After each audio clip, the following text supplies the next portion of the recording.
அனைத்து நண்பர்களுக்கும் வணக்கம். உங்கள் ஆஸ்ட்ரோ பழனிசுவாமிகள் பேசுகிறேன். இந்த காணொளியில் சிம்மம் ராசிக்கு ஏப்ரல் மாதம் எப்படி இருக்கும் என்பதை பற்றி பொது பலனாக பார்க்கலாம். இந்த பொது பலன் என்பது முழுக்க முழுக்க கோச்சார கிரகங்களின் அடிப்படையில் சொல்லப்படக்கூடியது. இது உங்கள் சுய ஜாதகத்தின் அடிப்படையில் சொல்லக்கூடியது அல்ல. இப்போது கோச்சாரத்தில் பார்த்தீங்கன்னாக்க உங்கள் ராசிக்கு 7ஆம் இடத்துல சனியும் செவ்வாயும் இந்த ஏப்ரல் மாதம் இருக்குது. இது நெகட்டிவான கொஞ்சம் பலனை கொடுக்கும் அப்படின்னு நம்ம சொல்கிறோம்னாக்க சில பேருக்குலாம் அப்படி நடக்காமல் கூட இருக்கும். அவங்களுடைய சுய ஜாதகத்தின்படி நல்ல தசாபுக்தி, யோக கிரகத்தோட தசாபுக்தி இப்போ நடக்குதுன்னாக்க அவங்களுக்கு இந்த கண்டகச்சனிலாம் கடந்து போகிறது ரொம்ப எளிமையாக இருக்கும். யாருக்கு தசாபுக்தி சரியில்லை, இந்த நேரத்தில் அட்டமாதிபதியோட தசை, 6ஆம் அதிபதியோட தசை, 12ஆம் அதிபதியோட தசை நடக்குதுன்னாக அவர்களுக்கு தான் பார்த்தீங்கன்னாக்க இந்த கண்டகச்சனியோட பாதிப்பு சற்று கூடுதலாகவே இருக்கும். அப்படி தான் நீங்கள் இதை புரிஞ்சுக்கணும். மேலும் பார்த்தீங்கன்னாக்க இந்த பொது பலன் என்பது ஒரு கைடன்ஸுக்காக தான், விழிப்புணர்வுக்காக தான். எந்தெந்த விஷயத்தில் கவனமாக இருக்கணும், எந்த விஷயத்தில் போல்டாக இறங்கி செயல்படலான்றத ஒரு ஓவர் வியூ தான் சொல்கிறோம். இதை வச்சு நீங்கள் ஒரு டெசிஷன் எடுக்கக்கூடாது. உதாரணமாக பார்த்தீங்கன்னாக்க கணவன் மனைவி 2 பேரும் சண்டை போட்டு பிரிஞ்சிருக்கீங்க அப்படின்னாக்க நாங்கள் மீண்டும் சேருவோமா, இல்லை டிவோர்ஸ் ஆகிடுமா, இல்லை டிவோர்ஸ்க்கு நாங்கள் போகலாமா அப்படின்ற அந்த டெசிஷன் மேக்கிங்கை இந்த பொது பலன் இல்லை, எந்த பொது பலன் வச்சும் நீங்கள் எடுக்கக்கூடாது. ஏன்னா சிம்மராசின்னா ஒருத்தர் மட்டும் கிடையாது, பல கோடி பேர் இருப்பீங்க. ஒவ்வொரு சிம்மராசியோட வாழ்க்கையும் பார்த்தீங்கன்னா டிஃப்ரெண்ட்டாக இருக்கும். உங்களுக்கு தனிப்பட்ட விதி இருக்குது, ஒவ்வொருத்தருக்குமே தனிப்பட்ட விதி. அந்த தனிப்பட்ட விதி என்ன சொல்கிறது அப்படின்றது தான் உங்களுடைய ஜாதகம். உங்கள் ஜாதகத்தை ஒரு அஸ்ட்ராலஜிட்ட கொடுத்து அதை வெரிஃபை பண்ணிவிட்டு ஒரு டெசிஷன் எடுங்க. அது ரொம்ப நல்லது. அல்லது நீங்கள் ஜாதகம் பார்க்குறதுல நம்பிக்கை இல்லை அப்படின்னாக்க கற்றறிந்த சான்றோர்கள், அனுபவஸ்தர்கள், வெல்விஷர்ஸ் இருப்பாங்க, அவங்கக்கிட்ட ஒரு கலந்து ஆலோசித்து ஒரு முடிவெடுங்க. அது நல்லது. அப்போது பார்த்தீங்கன்னாக்க இந்த பொது பலன் என்பது முழுக்க முழுக்க ஒரு ஓவர் வியூ தான். அதை நீங்கள் புரிஞ்சிக்கணும். அதுக்காக இது சொல்கிறேன். இப்போ ஒரு தொழில் ஆரம்பிக்க போகிறீங்க, ஒரு இன்வெஸ்ட்மெண்ட் பண்ணலாம், அல்லது ஒருத்தர்கிட்ட பணத்தை கொடுத்து ஒரு வேலை வாங்கலான்னு முடிவு எடுத்திருக்கீங்கன்னாக்க இந்த பொது பலனை வச்சுட்டு ஒருத்தர்கிட்ட பணத்தை கொடுத்துட்டிங்கன்னா வராது.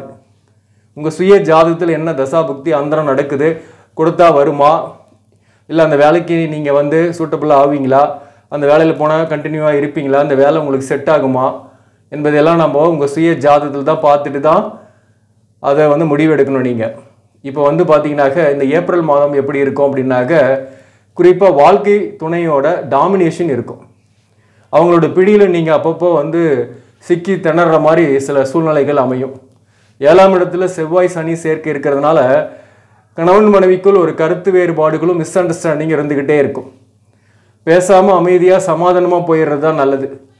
கொஞ்சம் டாமினேஷன் இருக்க தான் செய்யும், ஆனாலையும் பொறுத்துக்கிட்டு இருக்கிறது ஒரு வகையில் நல்லது தான். எதிரெதிராக நின்னோன்னு வச்சிங்களேன், அது குடும்பமாக இருக்காது, போர்க்களமாக தான் இருக்கும். இப்போ பார்த்தீங்கன்னாக்க இந்த 7ஆம் பாவகத்தில் சனி செவ்வாய் சேர்ந்து இருக்கிறதுனால பார்த்தீங்கன்னா வாழ்க்கை துணையருடைய உடல் நலத்திலையும் கொஞ்சம் கவனம் செலுத்திக்கணும். அதே போல் கூட்டாளிகள், கூட்டு தொழில் ஆரம்பிக்கிறீங்க போன்ற விஷயங்கள்லாம் கொஞ்சம் போஸ்ட்போன் பண்ணுங்கள். கூட்டாளிகளாக இருக்கிறீங்க, நீங்கள் ஒரு கூட்டு தொழில் செய்கிறீங்க அப்படின்னாக்க கொஞ்சம் கவனமாக நாசுக்காக கையாளுங்க உங்களுடைய பார்ட்னர்ஸ்கிட்ட. அதே போல் பார்த்தீங்கன்னாக்க நண்பர்களுடைய பாராமுகத்தை இந்த காலகட்டத்தில் நீங்கள் பார்க்கலாம். நல்ல உதவி செஞ்சுருப்பீங்க, ஹெல்ப் பண்ணியிருப்பீங்க, நல்ல ரிலேஷன்ஷிப் கூட போயிருக்கோம். திடீர்னு உங்ககிட்ட பேசாமல் கட் பண்ணியிருப்பாங்க, கட் பண்ணிவிட்டு அவங்க ஒரு தனி ரூட்டில் போயிட்டு இருப்பாங்க. ஸோ இதெல்லாம் நீங்கள் இந்த காலகட்டத்தில் அனுபவிக்கக்கூடியதாக இருக்கும். இதெல்லாமே கோச்சார பொது பலன்கள் தான். சில பேருக்கு அப்படி இல்லாமல் கூட இருக்கும். அதே போல் பார்த்தீங்கன்னாக்க இந்த செவ்வாய் சனி சேர்க்கை என்பது பார்த்தீங்கன்னா 9க்குரியவன் செவ்வாய், உங்களுடைய சுகஸ்தானாதிபதி 4ஆம் அதிபதி செவ்வாய் சனியோடு சேரும் போது பாவத்துவம் ஆகிறாரு, கடுமையான பாவத்துவத்தை ஆகிறாரு. வண்டி வாகனங்களில் போகும்போது கவனமாக இருக்கிறது, உடல் நலத்தில் கவனமாக இருக்கிறது, சொத்து தகராறு பிரச்சனைகள்லாம் இந்த காலகட்டத்தில் வரக்கூடிய வாய்ப்பு உண்டு.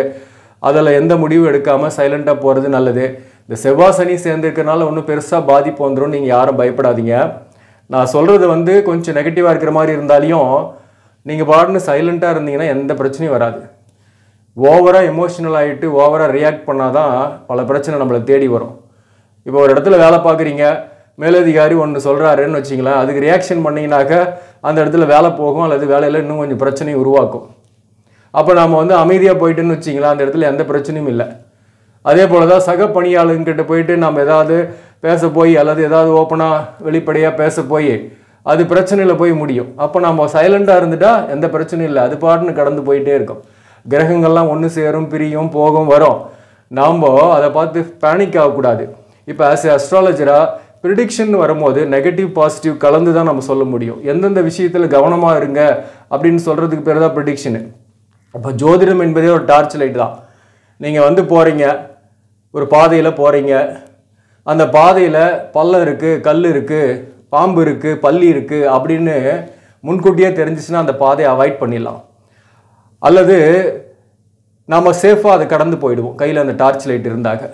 நம்ம எதுவுமே இல்லைனாக்க அந்த இருட்டில் பாதையில் போய் நம்ம மாட்டிக்கிறதுக்கான வாய்ப்பு மிக அதிகம். ஸோ அந்த டார்ச் லைட் மாதிரி தான் இந்த ஜோதிடம். அப்படி தான் யூஸ் பண்ணணும் நீங்கள். இது ஒரு டூல்.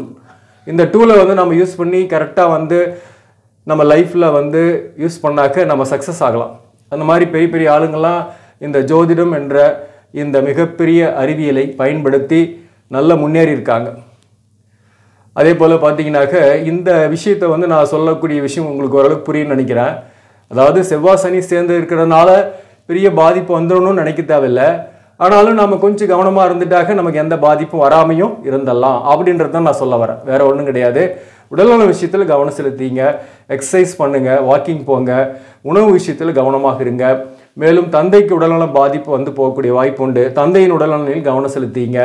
மேலும் சொத்துக்கள் சம்பந்தமான சகோதர வழி உறவுகளோட தகராறுகள் அல்லது பிரச்சனைகள் சில பேருக்கு ஏற்படக்கூடிய வாய்ப்பு உண்டு. அல்லது சகோதர வழி உறவுகள் இந்த நேரத்தில் ஒரு மனக்கசப்போட ஒற்றுமை இல்லாமல் இருக்கக்கூடிய வாய்ப்பும் உண்டு. அதெல்லாம் வந்து நீங்கள் கடந்து போய் தான் ஆகணும். அப்போ வந்து என்ன பண்ணணும், நம்ம ரியாக்ட் பண்ணாமல் இருந்தாவே இதில் பெரிய அளவுக்கு பாதிக்கப்பட மாட்டோம். ரியல் எஸ்டேட் துறையில் இருக்கீங்க, நிலத்தை விற்க முடியல, வாங்க முடியலன்னா இப்போ கொஞ்சம் கடுமையாக தான் இருக்கும். ஏன்னா செவ்வாய் சனி சேர்ந்தாவே பூமிக்காரகனோட சனி தொழில்காரகன் சேரும் போது தொழிலையும் கொஞ்சம் நெருக்கடிகள்லாம் இருக்கும். சில பேருக்கு வேலையில் கூட நெருக்கடிகள் இருக்கும், கொஞ்சம் ஹார்ட் ஒர்க் பண்ணுற மாதிரி தான் இருக்கும். அதே போல் சில பேருக்கு வந்து பார்த்தீங்கன்னாக்க ஒரு இடமாற்ற சிந்தனை கூட இருக்கும். நீங்கள் வந்து குரு பெயர்ச்சிக்கு அப்புறம் உங்களுக்கு ஒரு மாற்றம் வரும் மே மாதத்துக்கு பிறகு. அப்படி இடமாற்ற சிந்தனையோடு இருக்கிறவங்க, வேலைக்கு வேறு வேலைக்கு போகலாமா வேணாமான்ற ஒரு ஆக்சிலேஷன் மைண்டில் இருக்கிறவங்களுக்கு மே மாதத்துக்கு பிறகு ட்ரை பண்ணுங்கள். இந்த மாதம் கொஞ்சம் போஸ்ட்போன் பண்ணுங்கள். ஏன்னா உங்கள் ராசி அதிபதியாக வரக்கூடிய சூரியன் வந்து உங்கள் ராசிக்கு 8ஆம் இடத்துல ராகுவோட கிரகண தோஷம் அடைய போகிறாரு. அப்போது சில முயற்சிகள்லாம் ஆரம்பத்தில் தடையாக இருக்கும். கண்கள் தொடர்பான பிரச்சனை, தலைவலி, ஹெல்த் இஷ்யூஸ் இதெல்லாம் கொஞ்சம் வரும். அதனால கொஞ்சம் கவனமாக இருங்க. இந்த ராகு, சூரியன், புதன், சுக்கிரன் சேர்க்கை 8ஆம் பாவகத்தில் இருக்குது. சில பேருக்கு தொலைதூர பயணங்கள் சாத்தியமாகும். சில பேருக்கு கடன் வாங்கக்கூடிய சூழ்நிலை ஏற்படும். எக்ஸ்பென்சஸ் அதிகமாகும். அதே சமயத்தில் ஈக்குவலாக வருமானமும் சில பேருக்குலாம் வரும். பிஸ்னஸ் பண்ணக்கூடியவர்களுக்கு சடனாக ஒரு அமௌண்ட் கைக்கு வரும். நீங்கள் எதிர்பார்த்த தொகை கைக்கு வரக்கூடிய வாய்ப்பு உண்டு. அது கடனாகவோ அல்லது ஏதோ ஒரு வங்கி லோனோ அல்லது யார்ட்டையாவது நீங்கள் கொடுத்து வச்ச பணமோ உங்கள் கைக்கு வரலாம். அதே போல் இந்த நேரத்தில் இன்வெஸ்ட்மெண்ட் பண்ணி விரிவுபடுத்தலாமான்னா அது வேண்டான்னு தான் நான் சொல்ல முடியும், பொது பலனாக சொல்லணுன்னாக்க. மேலும் வந்து பார்த்தீங்கன்னாக்க வேலையில் இருப்பவர்கள், குறிப்பாக அரசு பணியில் இருப்பவர்களுக்கு ஒரு இடமாற்ற சிந்தனைகள் இருக்கும். சில பேருக்கெல்லாம் ஹார்ட் ஒர்க் இருக்கும். இடமாற்றத்துக்கான முயற்சிகள் கண்டிப்பாக பலிதமாகும். உங்களுக்கு இடத்தால இந்த மாதத்தோட கடைசியை கூட பார்த்தீங்கன்னாக்க சூரியன் வந்து உங்கள் ராசிக்கு 9ல் வந்துடுறாரு. ஏப்ரல் 14ஆம் தேதியிலேருந்து குரு சூரியன் சேர்க்கை. அங்கே 9ஆம் பாவகத்தில் குருவும் சூரியனும் சேர்றது ஒரு வகையில் நல்லது தான். திரிகோணஸ்தானத்தில் 5க்குரியவன் 9ஆம் இடத்துல இருந்து 5ஆம் இடத்தை பார்க்கும்போது எத்தனை பிரச்சனை வந்தாலையும் அதுக்கு சவாலாக சமாளித்து நிற்பீங்க. பணம் வந்து ஏதோ ஒரு வகையில் வரும், கடன் வாங்கியாவது வரும். அதே போல் இந்த 9ல் சூரியனும் குருவும் சேர்ந்து இருக்கிறது வந்து தந்தையின் உடல்நலன் பாதிக்கப்பட்டு நீங்கும். ஆனால் தந்தையால் ஆதரவுகள் உண்டு. தொலைதூர பயணங்கள் சாத்தியமாகும். குறிப்பாக வந்து வேலை விஷயமா நீங்கள் ட்ரை பண்ணுறீங்க வெளிநாட்டுக்கு அப்படின்னா அது முயற்சிகள் சாத்தியமாகும். அல்லது வெளிநாட்டில் இருக்கக்கூடிய நண்பர்கள் உறவுகளால் ஒரு நல்ல செய்தி வரக்கூடிய வாய்ப்பும் சில பேருக்கு ஏற்படும். வெளிநாட்டு தொடர்புடைய தொழில்கள் செய்கிறீங்கன்னா வருமானம் கூடுதலாகவே இருக்கும், பயப்பட வேண்டியதில்லை. இந்த 8ஆம் இடத்துல சுக்கிரன் உச்சமாகி நிற்கிறாரு. 8ஆம் இடத்துல சுக்கிரன் 10க்குரியன் உச்சமாகி இருக்கும்போது வேலையில் ஹார்ட் ஒர்க் இருந்தாலும் மதிப்பு மரியாதை இருக்கும். நீங்கள் தான் அந்த இடத்துல வந்து பார்த்தீங்கன்னாக்க ஒரு முக்கியத்துவம் வாய்ந்தவராக இருப்பீங்க. நீங்கள் இல்லைனா அந்த வேலை இல்லை அப்படின்ற மாதிரி இருக்கும். ஆனால் கொஞ்சம் நெருக்கடியும் இருக்கும். அதே போல் பார்த்தீங்கன்னாக்க சுக்கிரன் உச்சம் பெறுவதால் கடினமாக முயற்சி செய்கிறீங்க. வேலையே இதுவரையிலும் நான் போகலை, இப்போ தான் வேலைக்கு போகலான்னு இருக்கிறேன், வேலைக்கு ட்ரை பண்ணலாமான்னா ஷூராக ட்ரை பண்ணுங்கள், கண்டிப்பாக வேலை கிடைக்கும். ஆனால் ஒரு இடமாற்றத்தோடு கிடைக்கும். பயணங்கள் இருக்கும், அலைச்சல்கள் இருக்கும், சிறுதூர பயணங்கள் நிறையவே ஏற்படும். அதே போல் எக்ஸ்பென்சஸும் கொஞ்சம் அதிகமாகும், ஈக்குவலாக பணமும் வரும். ஸோ அப்படி பார்க்கும்போது ஒரு பேரலாக போயிடும், பெருசாக பாதிப்பு இல்லை. ஒரே ஒரு வகையில் தான் நீங்கள் எச்சரிக்கையாக இருக்கணும். சந்திக்கக்கூடிய நபர்களோட எச்சரிக்கையாக இருங்க. அவங்க தான் உங்களை வந்து மனசை காயப்படுத்தலாம் அல்லது ஏதோ ஒரு வகையில் மனம் வருத்தமடைய செய்யலாம். உறவுகள், குறிப்பாக வாழ்க்கை துணைவருடைய உறவுகளோடு கவனமாக இருங்க.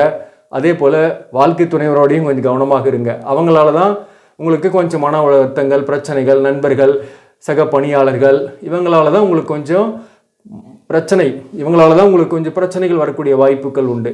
மற்றபடி பார்த்தீங்கன்னா அஸ்யூஷலாக தான் போயிட்டு இருக்கோம். ஒன்றும் பெரிய அளவுக்குலாம் வந்து ஜாபெல்லாம் பெரிய அளவுக்கு மாறுதல் இல்லை. சில பேருக்கு ஆல்ரெடி உங்கள் ஜாதகப்படியே வந்து பார்த்தீங்கன்னாக்க பிரச்சனையாக இருக்குது, நல்ல தசாபுக்தி நடக்கலைன்றவங்களுக்கு தான் வந்து பார்த்தீங்கன்னா ஜாப் ஷிஃப்ட் ஆகி அலைச்சலாக இருக்கிற மாதிரி இருக்கும். குறிப்பாக இந்த ராகு தசை, சனி தசை, சனி புக்தி, ராகு தசையில் ராகு புக்தி நடக்கிறவங்க கொஞ்சம் அலைஞ்சிக்கிட்டு ஒரு அன்ஸ்டேபிளாக இருக்கிற மாதிரி ஃபீல் பண்ணுவீங்க. அதே போல் இந்த காலகட்டத்தை பொருளும் புதன் வந்து வக்கரமாகி உங்கள் ராசிக்கு 8ஆம் இடத்துல இருக்குது. மறைந்த புதன் 8ல் இருந்தாக உண்மையிலேயே உங்களுக்கு நிறைந்த கல்வி கொடுக்கும். படிக்கக்கூடிய மாணவர்களுக்கு நல்ல ஒரு இம்ப்ரூவ்மெண்ட் இருக்கும். நீட்டுக்காக படிச்சுட்டு இருக்கிறீங்கன்னாக்க இந்த நேரத்தில் நல்ல ஒரு கான்சன்ட்ரேஷன் வரும், நல்ல முன்னேற்றம் உண்டு.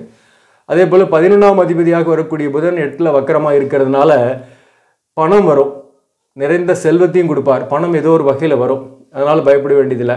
ஏன்னா 2ஆம் இடத்தை பார்க்குறாரு, 2க்குரியவன் வக்கரமாக வர்றாரு, நீச பங்கமாக வர்றாரு. ஆரம்பத்தில் கொஞ்சம் பணம் கஷ்டமாக இருந்தாலும் மீண்டும் உங்களுக்கு கைக்கு ஏதோ ஒரு பணம் வரும். அதாவது செலவு பண்ண பணம் வந்துட்டு தான் இருக்கும், ஒன்றும் பயப்பட வேண்டியதில்லை. ஹெல்த் இஷ்யூஸ் வராமல் பார்த்துக்கணும். இந்த உறவுகள், அதே போல் வாழ்க்கை துணைவர், இவங்களோட கான்ட்ரவர்ஷியல் இல்லாமல் பார்த்துக்கிட்டிங்கனாக்க ஏப்ரல் மாதம் பெஸ்ட்டு தான், வேறு ஒன்றுமே கிடையாது சொல்ல வர்றதுக்கு. இந்த மாதத்தை பொறுத்தவரை நீங்கள் வழிபட வேண்டிய தெய்வம் எதுனாக்க சூரிய நமஸ்காரம் தொடர்ந்து செய்யுங்க. ஞாயிற்றுக்கிழமை பசுமாட்டிற்கு கோதுமை தானம் செய்யுங்க, அல்லது வறியவர்களுக்கு கூட கோதுமை தானம் செய்யலாம். அகத்திக்கீரை பசுமாட்டிற்கு அமாவாசை நாட்களில் கொடுக்கலாம்.